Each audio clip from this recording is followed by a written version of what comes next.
Welcome back. In this video, we will be looking at how to install Java. So to begin, open up your browser. I will be using Chrome and type in JDK download.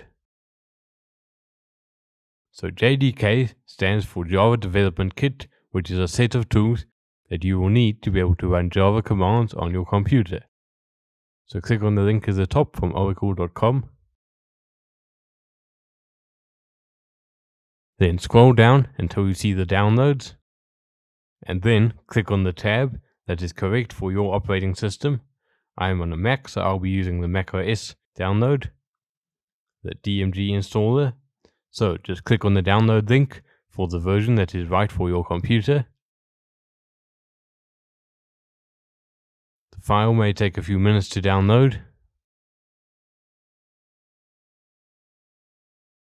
Now that this file is finished downloading, you're going to want to open up Finder, or if you're on Windows, open up File Explorer, then navigate to your Downloads folder and open up this file here. So just right click it and select Open.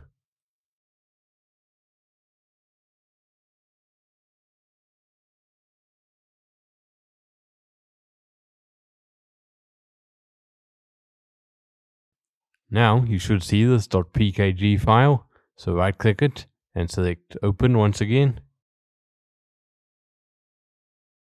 And then it should open this installer. So click on Continue and hit the install button. You'll have to enter your password, and then you can click on Install Software. It may take a bit of time.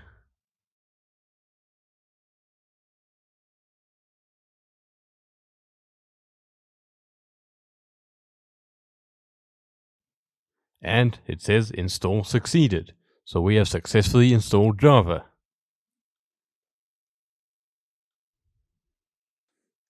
After you have installed Java, if you want to check that it is installed properly, you can do that by opening up the Terminal app, or if you're on Windows, open the Command Prompt app. Your terminal may be looking different to mine, but that's okay. That's just because I'm using the dark theme. So then, type in the command java-version. And if Java is successfully installed, it will tell you what version of Java you have. So it says Java version 18.0.1.1. And so it is successfully installed. In the next video, we will look at how to start using Java. And so, I'll see you then.